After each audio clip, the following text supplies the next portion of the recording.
Hello folks from Hancock Shaker Village. Good to see you kids again. Today's our Wednesday. We'll be doing donkeys today. Next week, the pigs should be born, or closely to it, we're hoping.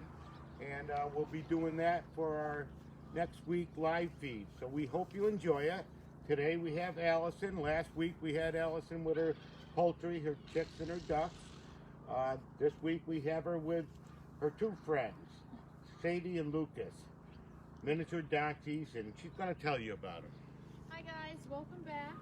We got Sadie and Luca here. Billy messed that one up just a little bit. Okay, no biggie. So this is Luca. He's our male miniature donkey. Things that makes a donkey miniature is their height, obviously. So they have to be. Still got it, Jennifer? Yep. So you'll see Luca. He's probably right around the 36-inch mark. He's pushing me over. He can be a little stubborn, which is a donkey characteristic. So miniature donkeys are their own kind of species, we'll say. They're a donkey, but they're gonna be miniature. It's they're the same as a dwarf per se. Luca's kind of mismatched color right now because he's starting to shed out. So when they get their nice winter coat, he's so stubborn, pushing me around. When they get their winter coat, it gets longer and it gets a little bit lighter, but once he sheds out into the summer, he'll get a nice dark. On the back end there, you'll see where it's starting to wear off. Yep, so. he's starting to shed a little bit back here. Oh, it's this one, I'm sorry. Yeah, she rubs her butt a lot. She's always itching her rump. Crazy girl. You can see Sadie's got some pretty colors in her. So she's our female. A female donkey is called a Jenny, but her name's Sadie. So she's got the pretty white face, light coloring, a white chest. So she gets a lot lighter than Luca. I think that's a characteristic of the girls too, but I could be wrong there. She's got a nice white belly. Look at how long that is. So they really get a nice long coat for the winter. So you tell a horse or a donkey, you can tell its age by its teeth. You know, and I'm going to tell you you hear this all the time, kids, and remember it, because it's true. A lot of the old sayings always come back, and they're always true. And it says, never look a good horse in the mouth. And most people don't know what that means.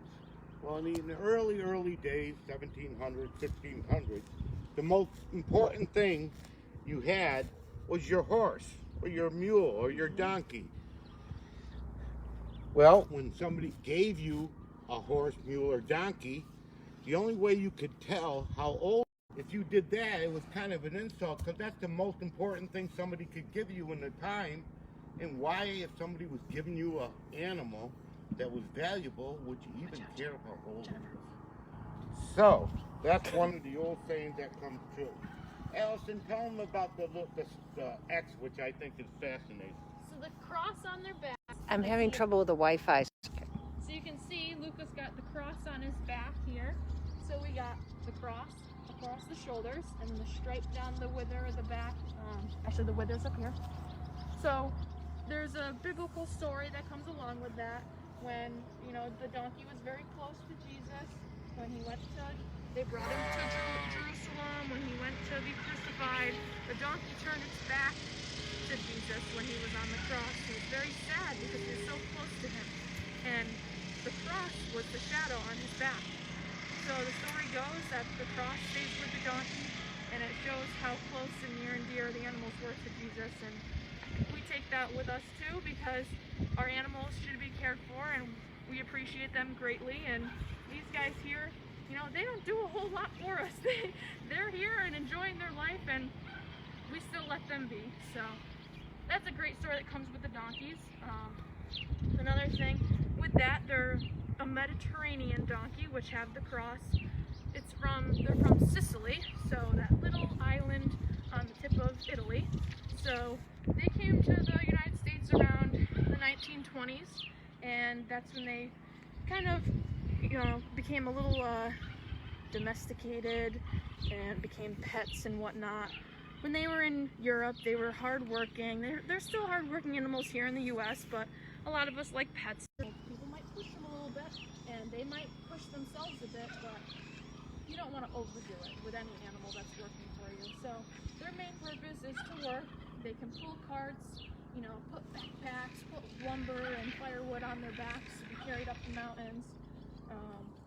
Here they just enjoy the people. They have a best friend here. It's our caretaker, good old Russ. He loves these guys and they love him. And he might not know that he trained them, and donkeys are very trainable, but you know, if the donkeys get out, I just look for Russ and he comes over and all he has to say is, "Come on, Luca, come on, Sadie, you want a treat?"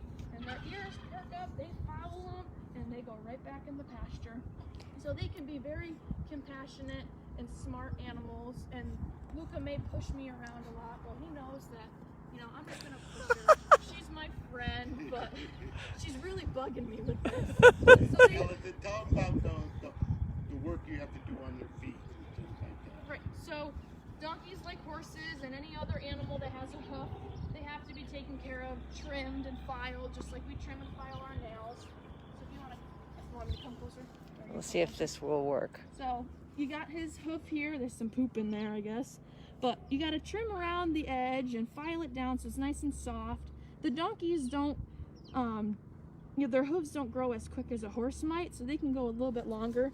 But we go about 6 months or so. We might push it a little bit because they're out wandering, and they trim themselves if they're out. Them back a shorter length. So Allie, the Shakers didn't have donkeys. No. How did we get these donkeys? These donkeys were donated, I believe, because Yeah, someone these donkeys were donated from a friend of my family. They had these. Joe had met him and his wife, and they asked. They've been longtime friends with my family and their kids, and I've known them. They lived up by me. They asked. They would love them to come here, and I was kind of hesitant. The Shakers never had mules or donkeys that I know of, and to get a mule you need to cross a horse with a donkey, and the Shakers considered that unethical. They didn't do that, so they never had it, even though it's a superior work animal. So when Joe and his wife, they asked me to take them, I didn't want to, but they became such a star here, and people loved them, and the kids all really enjoy them, and of course Allie loves them. And you know, now this is Sadie. She's a sweetheart, and they get jealous if you touch one. The other one tries to nose you right out of the way, right, honey? Yeah.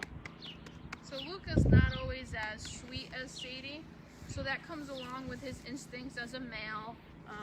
He wants to protect his lady, but they also work as very good guard dogs in a sense, so they're very good livestock guardians. They cannot stand little dogs, so coyotes. If you have any coyote problems with your livestock, get a donkey, they'll keep them away. You know, a miniature one is still pretty tough and mighty. You can see he's very, very muscular and protective of Sadie. So he'll keep a good eye on your herd of sheep or chickens or alpacas. So Sadie is actually going to look for her treats. Donkeys love treats. She knows where they are. They know the sound of the bag. What else do we have to say, guys? 5 more minutes. So just to Any hit questions back coming up on the feed? No? and Allison, like we will integrate these with our flock because there is coyotes. We don't leave our animals out at night. We bring them in, but even during the day, you never know, something comes by, and they will actually, like Allison said, they will chase an animal much larger than them right out. They're sought after today because of that. People like them to use them. You come back to see me. So a lot of these breeds of donkeys here, not so much the miniatures, but a lot of donkeys, you can go to the government and you can adopt a wild horse or a wild donkey. Years ago, I used to do that all the time, train them and resell them or find a good home for them. Takes a lot of work, like Allison was saying, and they make a really good guardian pet or just a pet for somebody that wants one, especially the smaller ones. Yeah. How long do they live, So typically? about 25 to 35 years. So as long as they're, taken care of great, they're getting the exercise and the feed and forages that they need, and just living happily, they'll probably get to 30, 35. These guys are about 10 years old. They might differ a year apart, but they're going on 10, so they're still young little brats, but they got a ways okay. to go. They When you get a donkey, you better have time. know how long, or a horse. People don't realize they can live up to 30, 35, 40 years. That 40 is getting to the top age, but I've seen animals 35 years old, and that's pretty amazing. You need to watch what you feed these guys. They grew up, or their natural thing is to, you know, out where there's not much forage like this.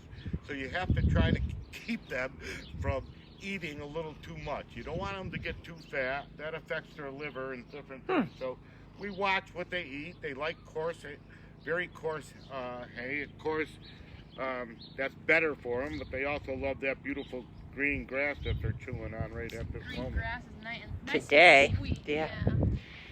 Allie, before we say goodbye, do you want, for the young farm viewers, do you want to just tell them how you got involved in farming?